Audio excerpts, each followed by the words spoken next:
So இந்த வீடியோவில் எப்படி ஆங்குலர் அப்ளிகேஷன் க்ரியேட் பண்ணலாம் அப்படின்றத பார்க்கலாம். இந்த வீடியோவை பார்க்குறதுக்கு முன்னாடி பார்ட் 1 பார்ட் 2 ஆங்குலர் க்ரியேட் பண்ணுறதுக்கு முன்னாடி ஒரு 2 மோர் செட்டப்ஸ் இருக்குது, நோட் அண்ட் ஆங்குலர் சிஎல்ஐ. அதுக்காக நான் 2 வீடியோ போட்டிருக்கேன். நீங்கள் அதை பார்த்துட்டு இந்த வீடியோக்குள்ளே வாங்க. ஆல்ரெடி பார்த்துருந்தா நோ ப்ராப்ளம், பார்க்காதவங்க பார்த்துட்டு வாங்க. இல்லைன்னா இப்போது நான் சொல்கிற எதுவுமே புரியாது அண்ட் உங்களால் எக்ஸிக்யூட் பண்ணியும் பார்க்க முடியாது, அதுக்கு தான் சொல்கிறேன். அண்ட் அந்த 2 லிங்கோட டிஸ்கிரிப்ஷனும் நான் வீடியோ கீழே தான் கொடுத்துருக்கேன். நீங்கள் போய் பார்த்துட்டு வந்துட்டு அதுக்கப்புறம் இந்த வீடியோவை பார்க்கலாம். So before creating angular application அந்த கமாண்டை பற்றி ஒரு சின்ன டீட்டெயில் பார்க்கலாம். ஸோ ng எக்ஸ்பென்ஸ் மேனேஜர் அப்படின்ற கமாண்ட் யூஸ் பண்ணி தான் நம்ம ப்ராஜெக்ட் க்ரியேட் பண்ணுவோம். ஸோ எக்ஸ்பென்ஸ் மேனேஜர்னா என்ன கமாண்டா அப்படின்னு கேட்டிங்கன்னா, இல்லை, அது ப்ராஜெக்ட் நேம். என்ஜி அப்படின்றது சிஎல்ஐ அப்ளிகேஷன், நியூ அப்படின்றது என்ஜி சிஎல்ஐ அப்ளிகேஷனுக்குள்ளே இருக்கிற ஒரு லைப்ரரி தான் நியூ. எக்ஸ்பென்ஸ் மேனேஜருக்கு பதிலாக நம்ம என்ன வேணால் கொடுக்கலாம். உங்கள் ப்ராஜெக்ட்டுக்கு நீங்கள் என்ன நேம் கொடுக்கணும்னு நினைக்கிறீங்களோ அந்த எல்லா நேமுமே கொடுக்கலாம். Like school of, education, hospital மேனேஜ்மெண்ட்டுன்னு நீங்கள் என்ன வேணால் கொடுக்கலாம். ஸோ இந்த நியூ அப்படின்றது இந்த சிஎல்ஐ அப்ளிகேஷனுக்குள்ளே ஒரு லைப்ரரியாக இருக்கும்.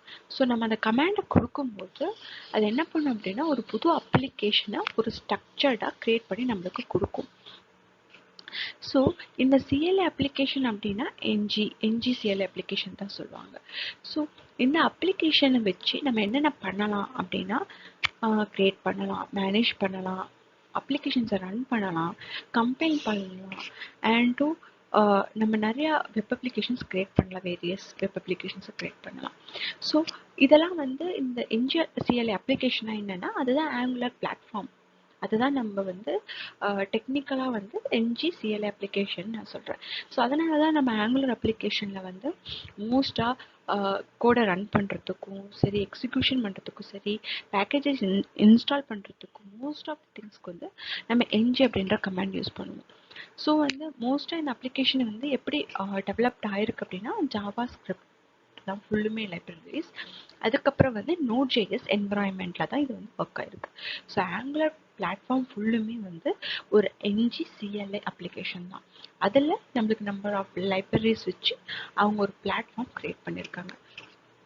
ஸோ நம்ம எப்படி இப்போது ப்ராஜெக்ட் க்ரியேட் பண்ணலாம் அப்படின்றத பார்க்கலாம். இப்போ நம்ம ஒரு அப்ளிகேஷன் க்ரியேட் பண்ணலாம் ஆங்குலரில். அதுக்கு நான் இப்போ எடுத்துருக்க டூல் பார்த்திங்கன்னா விஷுவல் ஸ்டுடியோ கோட். ஸோ இந்த டூலை நான் கிளிக் பண்ணி ஓப்பன் பண்ணிக்கிட்டு இந்த ஃபைலை கிளிக் பண்ணோன்னா ஓப்பன் ஃபோல்டர்னு வரும். இந்த ஓப்பன் ஃபோல்டர் போயிட்டு நான் எந்த இடத்துல என் ப்ராஜெக்ட் க்ரியேட் ஆகணும் அப்படின்னு சொல்லி வச்சுருக்கேன். ஸோ அந்த இடம் தான் இந்த ஃபோல்டர். நான் சி டிஸ்கில் ஒரு சாம்பிள் ப்ராஜெக்ட்னு ஒரு ஃபோல்டர் போட்டு அந்த ஃபோல்டருக்குள்ளே மை ஆப்னு ஒரு ஃபோல்டர் போட்டிருக்கேன். ஸோ எனக்கு இந்த ஆப்குள்ளே தான் என் ப்ராஜெக்ட் க்ரியேட் ஆகணும். ஸோ செலக்ட் ஃபோல்டர் கொடுத்துட்டேன். ஸோ ஒன்ஸ் இப்படி கொடுத்தோன்னே நம்மளோட ஃபோல்டர் நேம் இங்கே வந்துடும். வந்ததுக்கப்புறம் டெர்மினல் கொடுத்துக்கோங்க. ஸோ நியூ டெர்மினல் கிளிக் பண்ணிக்கோங்க. ஸோ நம்ம இந்த டெர்மினல் யூஸ் பண்ணுவோம். இதை நான் இப்போ பெருசாக வச்சுருக்கேன், அதை நம்ம சின்னதாக வச்சுக்கலாம், பெருசாக வச்சுக்கலாம். ஸோ நம்ம சைஸுக்கு ஏற்ற மாதிரி வச்சுக்கலாம். இப்போதைக்கு நம்மளுக்கு கோடு எதுவும் இல்லாதனால நான் இவ்வளோ பெருசாக ட்ராக் பண்ணி வச்சுருக்கேன். உங்களுக்கு சின்னதாக வந்தால் டவுட் ஆகிடாதீங்க, ஐயோ அப்படின்னு சொல்லிடலாம். ஓகேவா? இப்போ என்ஜி அப்படின்றத நம்ம க்ரியேட் பண்ணுறதுக்காக யூஸ் பண்ணுறது. நியூ அப்ளிகேஷனுக்காக என்ஜி நியூ. இப்போ என் ப்ராஜெக்ட் பேர் நான் கொடுக்குறேன், ஸ்கூல் ஆப்னு சொல்லி நான் ஒரு ப்ராஜெக்ட் க்ரியேட் பண்ணுறேன். இது என் ப்ராஜெக்ட் நேம். இது என்ஜி அப்படின்றது ஆங்குலர் சிஎல்ஐ கமாண்டு. ஸோ இதுதான் என்ன பண்ணுவோம் அப்படின்னா, நியூ அப்படின்ற ஒரு லைப்ரரியை சிஎல்ஐயில் வச்சுருக்கோம், என்ஜி சிஎல்ஐயில். ஸோ ஒன்ஸ் இந்த கமாண்ட் கொடுக்கும்போது அந்த லைப்ரரி த்ரூவாக நம்மளுக்கு இந்த ப்ராஜெக்ட் க்ரியேட் ஆகும். இப்போ நம்ம என்டர்னு கொடுத்துட்டோம் அப்படின்னா, இப்போ இது என்ன கேட்குதுன்னா, would you like to add angular routing? எஸ்ன்னு கொடுங்க. பிகாஸ் ரவுட்டிங் பற்றி நான் அப்கமிங் வீடியோஸில் டீட்டெயிலாக சொல்கிறேன். இப்போதைக்கு எஸ்ன்னு கொடுங்க. இதில் நம்ம என்ன ஸ்டைல் ஷீட் நம்ம யூஸ் பண்ண போகிறோம் அப்படின்றது கேட்குது. சிலர் சிஎஸ்எஸ் யூஸ் பண்ணுவாங்க, சிலர் எஸ்இஎஸ் யூஸ் பண்ணுவாங்க, சிலர் சாஸ் யூஸ் பண்ணுவாங்க, சிலர் லெஸ் யூஸ் பண்ணுவாங்க, சிலர் இப்போத்துக்கு நான் இப்போ உங்களுக்கு பேசிக்காக இனிஷியலாக சொல்லிக் கொடுக்கறதுனால நான் சிஎஸ்எஸ்ஸை யூஸ் பண்ணிக்கலாம். ஸோ இதை up and down arrow use பண்ணிங்க அப்படின்னா நீங்கள் ஆப்ஷன் மாற்றிக்க முடியும். இப்போ நான் இப்போ நம்ம சிஎஸ்எஸ் செலக்ட் பண்ணிவிட்டு என்டர் கொடுத்துக்கலாம். என்டர் கொடுத்துட்டோன்னா ப்ராஜெக்ட் க்ரியேட் ஆக ஆரம்பிச்சிருச்சு. ஒவ்வொரு பேக்கேஜஸுமே என்ன ஆகும் அப்படின்னா இன்ஸ்டால் ஆக ஆரம்பிக்கும். இப்படி நீங்கள் க்ரியேட் பண்ணும்போது இல்லை ப்ராஜெக்ட் க்ரியேட் ஆகலை அப்படின்னு இஷ்யூ ஃபேஸ் பண்ணிங்க அப்படின்னா நான் இந்த வீடியோவுக்கு கீழே ஒரு டிஸ்கிரிப்ஷன் கொடுத்துருக்கேன். நீங்கள் அந்த வீடியோ போய் பார்த்தீங்கன்னா அதுக்கான சொல்யூஷன் கிடைக்கும். ஃபஸ்ட்டாக நீங்கள் வந்து நோடை இன்ஸ்டால் பண்ணி ஆங்குலரை இன்ஸ்டால் பண்ணி ஃபஸ்ட் டைம் பண்ணும்போது மோஸ்ட்டாக 99% அந்த இஷ்யூ வராது. மேபி 1% யாருக்காவது அந்த இஷ்யூ வரலாம். அப்படி வந்துச்சு அப்படின்னா நான் இந்த வீடியோ கீழேயும் அந்த டிஸ்கிரிப்ஷன் கொடுத்துருக்கேன். எந்த மாதிரி எரர் வந்திருக்கும் அதுக்கான டிஸ்கிரிப்ஷனும் கொடுத்துருக்கேன். நீங்கள் அந்த வீடியோவும் பார்த்துக்கலாம். ஸோ இது வந்து கொஞ்சம் ஃபியூ மினிட்ஸ் எடுக்கும், ரொம்பலாம் எடுக்காது. 1 or 2 minutes எடுக்கும் ஒரு ப்ராஜெக்ட் க்ரியேட் ஆக. இப்போ நம்ம ப்ராஜெக்ட் ஒன்ஸ் க்ரியேட் ஆகிடுச்சு அப்படின்னா சக்ஸஸ்ஃபுல் க்ரியேட்டட் அப்படின்னு சொல்லிட்டு வரும். ப்ராஜெக்ட் இன்ஸ்டால் சக்ஸஸ்ஃபுல்லின்னு வந்துருச்சு, அவ்வளோதான். So successfully initiated git. இது வந்து கிட்டு நீங்கள் ஆக்சுவலாக வந்து இப்போ உங்கள் சிஸ்டமில் கிட்டு இல்லை அப்படின்னா இதெல்லாம் வரும் அப்படின்னு அவசியம் இல்லை. பேக்கேஜஸ் இன்ஸ்டால் சக்ஸஸ்ஃபுல்லின்னு வரும். உங்கள் இதில் வந்து இது சில கிட்டு, தட் மீன்ஸ் நம்ம வந்து கிட்டெல்லாம் யூஸ் பண்ணியிருந்தோம் அப்படின்னாலும் கிட்டும் இன்ஷியலைஸ் ஆகிருக்கு அப்படின்னு சொல்லிட்டு வரும். இது வந்து ஒன்றும் பிரச்சனை இல்லை, வந்தாலும் சரி வராட்டும் சரி. பட் வந்து உங்களுக்கு வந்து ஒன்ஸ் வந்து பேக்கேஜஸ் இன்ஸ்டால் சக்ஸஸ்ஃபுல்லி வந்துச்சுன்னா உங்கள் ப்ராஜெக்ட் க்ரியேட் ஆகிடுச்சு. இப்போ இதை நீங்கள் வந்து பார்த்தீங்க அப்படின்னா இதில் எல்லாமே இருக்கும். ஸோ இதை பற்றி இப்போ டீட்டெயில் பார்க்கலாம். ஓகே, ஒன்ஸ் நம்ம க்ரியேட் பண்ணதுக்கப்புறம் அப்ளிகேஷனை இதில் என்னென்ன இருக்குது, எப்படி யூஸ் பண்ணணும், எப்படி வந்து அப்ளிகேஷனை ரன் பண்ணணுன்ற எல்லா டீட்டெயிலுமே நான் சொல்கிறேன். பட் வந்து நான் இப்போ வந்து வெறும் எப்படி அப்ளிகேஷனை ரன் பண்ணுறது அண்ட் எப்படி அப்ளிகேஷன் ஒர்க் ஆகுது இங்கே அப்படின்றத மட்டும் தான் சொல்ல போகிறேன். ஸோ இதை பற்றி மீன்ஸ் நான் இதுக்கு வந்து தனியாக ஆர்கிடெக்சர் ஆஃப் ஆங்குலர்னு இருக்குது. அதை படித்தா மட்டும்தான் உங்களால் வந்து இந்த ஃபுல் ஃபோல்டர் ஸ்ட்ரக்சரே வந்து தெரிஞ்சுக்க முடியும். ஸோ இந்த நெக்ஸ்ட் வீடியோவில் வந்து நான் ஆர்கிடெக்சர் ஆஃப் ஆங்குலர்னு ஒரு வீடியோ போடுறேன். அதோட லிங்க்கையும் நான் அதோட டிஸ்கிரிப்ஷன் கீழே கொடுக்குறேன். நெக்ஸ்ட் வீடியோவும் அதுதான். ஸோ வந்து இந்த காம்போனன்ட்ஸ்னால் என்ன, மாடல்ஸ்னால் என்ன, இந்த ஃபுல் ஆங்குலர் ப்ராஜெக்டோட ஃபுல் ஸ்ட்ரக்சரை பற்றி ஃபுல் டீட்டெயிலுமே வந்து நம்ம ஆர்கிடெக்சர் ஆஃப் ஆங்குலரில் பார்க்கலாம். ஸோ இப்போ வந்து எப்படி இதை ரன் பண்ணுறது, எப்படி இது ஒர்க் ஆகுதுன்ற மட்டும் டீட்டெயில் மட்டும் நான் சொல்கிறேன். ஸோ ஒன்ஸ் ப்ராஜெக்ட் க்ரியேட் ஆனாலும் ப்ராஜெக்ட் இப்படி தான் இருக்கும். ப்ராஜெக்ட்குள்ளே மொத்தம் வந்து 3 ஃபோல்டர் இருக்கும். Source, node, models, E2E. இதில் வந்து ரொம்ப முக்கியமானது பார்த்திங்கன்னா package.json. ஸோ இதுதான் வந்து ரொம்ப முக்கியம். பிகாஸ் நீங்கள் வந்து இந்த package.jsonல இருக்கிறது எல்லாமே டிபெண்டன்சிஸ் அண்ட் டெவ் டிபெண்டன்சிஸ் தான் இருக்கும். டிபெண்டன்சிஸ்னால் இதெல்லாம் ஒன்றுமே கிடையாது, இதெல்லாம் லைப்ரரிஸ் அல்லது மாடல்ஸ்ன்னு சொல்லுவாங்க. இதெல்லாம் நம்மளுக்கு தேவைப்படும் நம்ம ஆங்குலர் அப்ளிகேஷனை டெவலப் பண்ணுறதுக்கு. ஸோ இது எல்லாமே ரொம்ப முக்கியம். ஸோ வந்து ஒன்ஸ் வந்து நம்ம ப்ராஜெக்ட் க்ரியேட் பண்ணும்போது என்ன ஆயிரும்னா இந்த டிபெண்டன்சிஸ் எல்லாமே வந்து இங்கே நோட் மாடல்ஸ்குள்ளே போய் பார்த்திங்கன்னா இன்ஸ்டால் ஆகி இருக்கும். இப்படி தான் இன்ஸ்டால் ஆகி இருக்கும். ஓகேங்களா?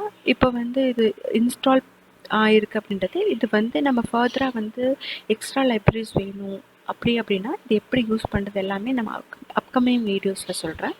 ஸோ இது வந்து ஸ்கிரிப்ட் ரொம்ப இம்பார்ட்டண்டான பாயிண்ட்டு. ஆக்சுவலாக வந்து NPM ஸ்டார்ட்னு கொடுத்தாலும் அப்ளிகேஷன் ஒர்க் ஆகும். பட் வந்து அதுக்குள்ளே இன்டர்னல்லையாக இதெல்லாமே ஒர்க் பண்ணுது ng அப்படின்ற ஒரு லைப்ரரி. ஸோ இந்த லைப்ரரிக்குள்ளே போய் பார்த்திங்க அப்படின்னா ng serve, ng build, இது வந்து பில்ட். நீங்கள் ஒன்ஸ் வந்து உங்கள் ப்ராஜெக்டை கம்ப்ளீட் பண்ணிட்டீங்கன்னா பில்ட் பண்ணுறதுக்கு இதெல்லாம் பற்றி நம்ம இன்னும் டீட்டெயிலாக ஃபியூச்சரில் பார்ப்போம். அண்ட் இது வந்து டெஸ்ட்டுக்கு, இது வந்து லென்ட், என்னென்ன வந்து நம்ம இஷ்யூஸ் வந்து கோடில் பண்ணியிருக்கோம் அப்படின்னு தெரிஞ்சுக்கணுன்னா இந்த ng லென்ட் யூஸ் பண்ணிக்கலாம். இந்த மாதிரி இந்த ஸ்கிரிப்டில் வந்து இது இருக்கும். ஸோ வந்து இதுதான் வந்து ஸ்கிரிப்டில் இருக்கிறது. ஸோ இது வந்து சோர்ஸ். இந்த சோர்ஸ் ஃபோல்டருக்குள்ளே தான் நம்மளுக்கு என்ன இருக்கும், main.ts. ஸோ இதுதான் வந்து அப்ளிகேஷனே ஸ்டார்ட் பண்ணுறதுக்காக ஃபஸ்ட்டு கிக் ஆஃப் ஆகிற ஒரே சர்வீஸ் வந்து main.ts தான். ஒன்ஸ் இது கிக் ஆன் ஆனால் தான் மற்றது எல்லாமே ஒர்க் ஆகும். ஸோ இது ஒன்ஸ் கிக் ஆகும்போது எதை கால் பண்ணும் அப்படின்னா ஆப்குள்ளே போய் பார்த்தீங்க அப்படின்னா app.models.ts இருக்கும். இதுதான் ரூட் காம்போனன்ட், ரூட் மாடல்னு சொல்லுவாங்க. இந்த அப்ளிகேஷனுக்கே வந்து இதுதான் ரூட் மாடல். இந்த ஆப் காம்போனண்ட்லாம் இருக்கு இல்லையா, இதெல்லாம் வந்து ரூட் காம்போனண்ட். நான் இதை பற்றி இன்னும் டீட்டெயிலாக ஆர்கிடெக்சர் ஆஃப் ஆங்குலரில் சொல்கிறேன், நீங்கள் அதில் பாருங்கள். ஸோ இதே வீடியோவில் என்னால் அவ்வளவும் கவர் பண்ண முடியாது, பிகாஸ் உங்களுக்கே போர் அடிச்சிடும், அதுக்காக தான். ஸோ இப்போ வந்து ஆப் காம்போனண்ட்டு, ஆப் மாடல் தான் இதில் இருக்கும். ஸோ வந்து இது எப்படி ஒர்க் ஆகும் அப்படின்றத சொல்கிறேன். ஒன்ஸ் வந்து ng serve, இப்போ நம்ம பார்த்தோம் இல்லையா ஸ்கிரிப்டில், இதுதான் கமாண்டு அப்ளிகேஷனை ரன் பண்ணுறதுக்கு. இப்போ என்ன இருக்குது, மை ஆப்பில் இருக்குது, நான் இப்போ கொடுத்தேன்னா ஒர்க் ஆகாது. என்ன சொல்லுது, server command request to run in angular project. ஏன்னா உங்கள் ஃபோல்டர் தான் இது. இந்த ஃபோல்டருக்குள்ளே தான் என்ன இருக்குது, ஸ்கூல் ஆப் அப்படின்ற ஒரு உங்கள் ப்ராஜெக்ட் இருக்குது. ஸோ என்ன பண்ணும், சிடி ஸ்கூல் ஆப்புன்னு சொல்லிட்டு உங்கள் ப்ராஜெக்ட்குள்ளே போகணும். இந்த ப்ராஜெக்ட்குள்ளே போயிட்டு இப்போ நீங்கள் என்ன பண்ணணும் அப்படின்னா என்ஜி சர்வ்னு கொடுக்கணும். இப்போ பார்த்தீங்கன்னா ஒர்க் ஆகும். என்ஜி சர்வ் கொடுத்தோன்னே வந்து ரன் ஆக ஆரம்பிச்சிடும். ஸோ இப்போ என்ஜி சர்வ் கொடுத்தோன்னே ஃபஸ்ட்டு இந்த என்ஜி சர்வ் எப்படி எக்ஸிக்யூஷன் ஆகும் அப்படின்னா இந்த main.ts ஃபைலுக்குள்ளே ஹிட் ஆகும். ஒன்ஸ் இது ஹிட் ஆனோன்னே இங்கே பூட்ஸ்ட்ராப் மாடல் இருக்கு இல்லையா, இதை தான் வந்து என்ன பண்ணும், இந்த பூட்ஸ்ட்ராப் வந்து கிக் ஆஃப் பண்ணும், நம்ம ப்ராஜெக்டை ஸ்டார்ட் பண்ணும். ஒன்ஸ் இது ஸ்டார்ட் பண்ணோன்னே இந்த ஆப் மாடலை தேடும். இந்த ஆப் மாடல் எது, ரூட் மாடல் இது தான். ஸோ இது எப்படி அவங்க ஆப் மாடல், இதை வந்து ரூட் மாடல் பார்த்தீங்கன்னா எப்படி எடுத்திருப்பாங்கன்னு பார்த்தீங்கன்னா import app model from. So இந்த வந்து ஆப் மாடலோட ரூட் காம்போனன்ட் அது. ஸோ இப்போ நீங்கள் தெளிவாக பார்த்தீங்கன்னா main.tsல போயிட்டு ஃபஸ்ட்டு என்ஜி சர்வ் கொடுத்தோன்னே இந்த லைன் தான் எக்ஸிக்யூஷன் ஆகும். ஸோ ஆப் மாடலை பார்க்கும். இதுதான் ஆப் மாடல். ஸோ இங்கே அப்படி தான் இம்போர்ட் பண்ணியிருப்பாங்க. ஸோ ஆப் மாடல் போயிட்டு ஆப் மாடல் பார்த்தீங்கன்னா அங்கே ஒரு பூட் ஸ்ட்ராப் இருக்கும். இதுதான் என்ன பண்ணும், காம்போனண்ட்டை கிக் ஆன் பண்ணும், திருப்பி ஒரு கிக் ஆன் பண்ணும், திருப்பி வந்து ஸ்டார்ட் பண்ணும். அதுதான் பார்த்தீங்கன்னா இது ஆப் ஆஃப் காம்போனன்ட்.ts. இங்கே வந்துட்டு என்ன ஆகும் அப்படின்னா ஃபங்க்ஷன்ஸ் லாஜிக்ஸ் ஏதாவது இருந்தால் எக்ஸிக்யூட் ஆக ஆரம்பித்து இந்த HTML என்ன ஆகும், ரெண்டர் ஆகும். இந்த HTML பார்த்தீங்கன்னா நம்மளோட இதுதான் வந்து ரூட் காம்போனன்ட்னு சொல்லுவோம். இங்கே இருந்து தான் மற்ற நீங்கள் க்ரியேட் பண்ண மற்ற எல்லா காம்போனன்ட்டுமே ஒர்க் ஆகும். அதுக்காக யூஸ் பண்ணுறதான் ரவுட்டர் அவுட்லெட் அப்படின்ட்டு இந்த டைரக்டிவ். ஸோ இப்படி தான் வந்து ஆங்குலர் ஒர்க் ஆகும். இதில் உங்களுக்கு ஏதாவது டவுட் இருந்தால் நீங்கள் கமெண்ட் செக்ஷனில் கொடுங்க. ஓகே, நம்ம ஆர்கிடெக்சர் ஆஃப் ஆங்குலர் பார்க்குறதுக்கு முன்னாடி இம்பார்ட்டன்ட், நம்ம என்ஜிஸை கொடுத்தோன்னே இங்கே அப்ளிகேஷன் ரன் ஆகிடுச்சு. இது எப்படி நம்ம ப்ரௌசரில் ரன் பண்ணலாம் அப்படின்றத பார்க்கலாம். ஸோ இங்கே வந்து பார்த்திங்க அப்படின்னா ஒரு போர்ட் ஆக்சுவலாக கொடுத்துருக்கோம், open your browser on HTTP 4200 அப்படின்னு சொல்லி கொடுத்துருக்கோம். ஸோ இந்த இந்த இந்த லிங்க்கை வந்து நம்ம ப்ரௌசரில் கொடுத்தோம் அப்படின்னா நம்ம வந்து இந்த அப்ளிகேஷன் பார்க்கலாம். சரி, பார்க்கலாமா இப்போ இந்த அப்ளிகேஷன் இப்போ எப்படி க்ரியேட் ஆகிருக்கு அப்படின்னு சொல்லிட்டு. நான் இப்போ க்ரோம் ப்ரௌசர் ஓப்பன் பண்ணிக்கிட்டேன். இப்போ அங்கே வந்து ஒரு போர்ட் URL கொடுத்துருந்தாங்க இல்லைங்களா, அதை காமிச்சிடுறேன்.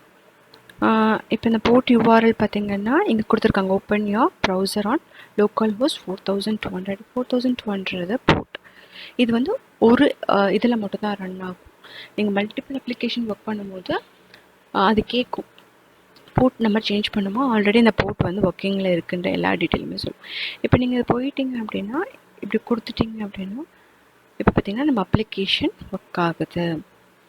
இதுதான் இப்படி தான் வந்து ஒரு அப்ளிகேஷன் க்ரியேட் பண்ணி இப்படி தான் நம்ம ப்ரௌசரில் நம்ம அப்ளிகேஷனை பார்க்கணும்.